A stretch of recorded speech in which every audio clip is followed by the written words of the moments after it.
আবারও নতুন কর্মী নেবে মালদ্বীপ, চলতি মাসেই আসতে পারে ঘোষণা। এরই মধ্যে প্রেসিডেন্টের মাধ্যমে দেশটির কর্মসংস্থান আইনের ৮ম সংশোধনী অনুমোদিত হয়েছে।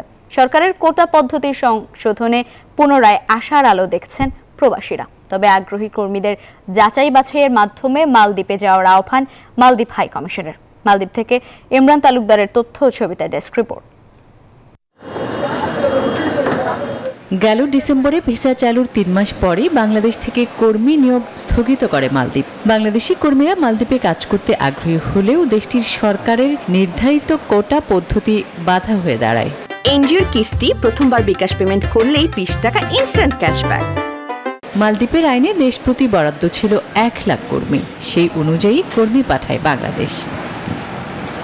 তবে এবার কোটা পদ্ধতির পরিবর্তন করে নতুন নিয়মে বৈধ উপায়ে কর্মী নেবে মালদ্বীপ। থাকছে না কোনো নির্দিষ্ট সংখ্যার বাধ্যবাধকতা। প্রেসিডেন্ট মোহাম্মদ মুইজ্জু দেশটির কর্মসংস্থান আইনের ৮ম সংশোধনীর অনুমোদন দিয়েছেন। নবগঠিত মন্ত্রিসভার কমিটি যাচাই বাছাই করে নিয়ম মেনে কর্মী নিয়োগ দেবে বলে সংশোধনীতে উল্লেখ আছে।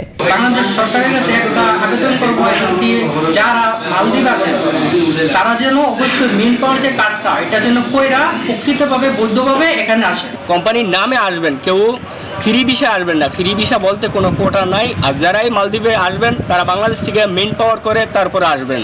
তাহলে দেখা গেছে আপনাদের জন্য সব দিক দিয়েই ভালো।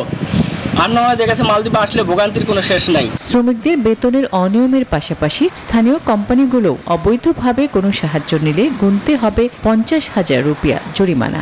এছাড়াও আইন অমান্যকারী প্রতিষ্ঠানগুলি নতুন করে কর্মী নিয়োগ দিতে পারবে না। দেশটির বর্তমান সরকারের কোটা পদ্ধতির সংশোধনীতে পুনরায় আশার আলো দেখছেন প্রবাসীরা। একটি নির্দিষ্ট দেশ থেকে সর্বোচ্চ ১ লক্ষ কর্মী নিয়োগের যে বিধান ছিল সেটির দায়িত্ব এখন বর্তমানে ক্যাবিনেটের উপর ন্যস্ত করা হয়েছে। তারাই ঠিক করবে যে কোনো একটি নির্দিষ্ট দেশ বা কোনো নির্দিষ্ট পেশায় সর্বোচ্চ কতজন কর্মী তারা নেবেন, এটি ক্যাবিনেট দ্বারা নির্ধারিত হবে। যারা মালদ্বীপে আসতে ইচ্ছুক তারা ২ দেশের সরকারি নির্দেশনা মেনে আসার পরামর্শ দিয়েছেন মালদ্বীপে নিযুক্ত বাংলাদেশের হাইকমিশন। কর্মসংস্থান আইনে সংশোধনী ও খসড়া তৈরির ৩ মাসের মধ্যে সরকারি গ্যাজেট প্রকাশ করে নতুন কর্মী নিয়োগের কথা বলা হয়েছে। Desk report, news 24।